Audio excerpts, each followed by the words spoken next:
ये है talks news network और आप देख रहे हैं पॉलिटॉक्स, राजनीति का कच्चा चिट्ठा। बेकाबू हुई कोरोना की दूसरी लहर देश भर में कहर बरपा रही है। कोरोना के अप्रत्याशित बढ़ते मामलों के बीच बद इंतजामी को लेकर अब केंद्र सरकार पर लोग सवाल उठाने लगे हैं। एक और जहां पूरे देश में कोरोना प्रोटोकॉल को फॉलो करने की बात कही जा रही है, वहीं खुद केंद्र सरकार द्वारा ही कोरोना प्रोटोकॉल की सबसे ज्यादा धज्जियां उड़ाई जा रही है। इन सब के बीच पूर्व प्रधानमंत्री डॉक्टर मनमोहन सिंह ने रविवार को प्रधानमंत्री मोदी को पत्र लिखकर सरकार को कोरोना संकट से निपटने के लिए 5 अहम सुझाव दिए हैं। इनमें कोरोना से लड़ाई के लिए टीकाकरण को बढ़ाना और यूरोपीय एजेंसियों अथवा USFDA से स्वीकृत टीकों को मंजूरी प्रदान करना शामिल है। पूर्व पीएम मनमोहन सिंह ने अपने पत्र में लिखा है कि इस संबंध में मेरे पास कुछ सुझाव है। इन्हें रखते समय मैं इस बात पर जोर देना चाहता हूं कि मैं इसे रचनात्मक सहयोग की भावना से आपके विचार के लिए रख रहा हूं। मैंने इस भावना में हमेशा विश्वास किया है और अमल किया है।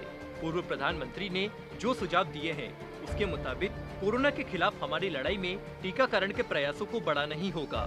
हमें टीकाकरण की कुल संख्या की ओर देखने से बचना चाहिए और इसकी बजाय कितने फीसदी आबादी का टीकाकरण हुआ उस पर फोकस करना चाहिए।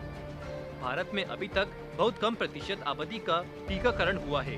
मनमोहन सिंह ने कहा है कि मुझे विश्वास है कि सही नीति के जरिए हम कहीं बेहतर और बेहद जल्द कर सकते हैं। पूर्व प्रधानमंत्री डॉक्टर मनमोहन सिंह ने कहा है कि सरकार को इस बात का प्रचार करना चाहिए कि विभिन्न टीका उत्पादकों को कितनी डोज का ऑर्डर दिया गया है और अगले 6 महीनों में कितनी आपूर्ति मिलेगी।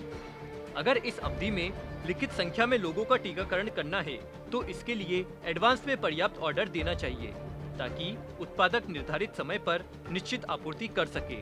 पूर्व पीएम डॉक्टर मनमोहन सिंह ने कहा कि सरकार को बताना चाहिए कि टीकों की संभावित आपूर्ति का वितरण राज्यों में किस तरह होगा और यह पारदर्शी फॉर्मूले के आधार पर होना चाहिए।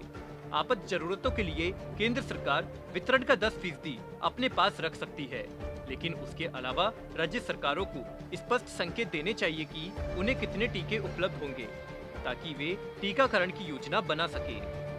पूर्व पीएम मनमोहन सिंह ने लिखा कि राज्यों को ऐसे फ्रंटलाइन वर्कर्स की श्रेणियों को परिभाषित करने की छूट दी जानी चाहिए जिन्हें टीके लगाए जा सकते हैं, भले ही वे 45 साल से कम उम्र के हो।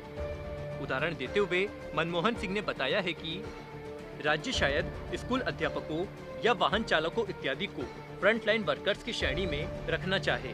मनमोहन सिंह ने कहा है कि पिछले कुछ दशकों में दुनिया के सबसे बड़े टीका निर्माता के रूप में भारत की क्षमता काफी हद तक निजी क्षेत्र में है।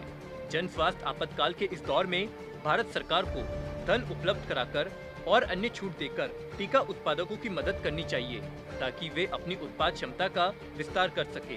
पूर्व पीएम ने कहा कि मेरा मानना है कि यह समय अनिवार्य लाइसेंस प्राविधानों को लागू करने का है ताकि बड़ी संख्या में कंपनियां लाइसेंस के तहत टीकों का उत्पादन कर सके। मनमोहन सिंह ने कहा कि चूंकि घरेलू आपूर्ति सीमित है, इसलिए यूरोपियन मेडिकल एजेंसी या USFDA जैसी विश्वसनीय एजेंसी से स्वीकृत टीकों को घरेलू ब्रिज ट्रायल पर जोर दिए बिना आयात की अनुमति दी जानी चाहिए। पॉलिटॉक्स ब्यूरो, दिल्ली। ये है टॉक्स न्यूज नेटवर्क और आप देख रहे हैं पॉलिटॉक्स, राजनीति का कच्चा चिट्ठा।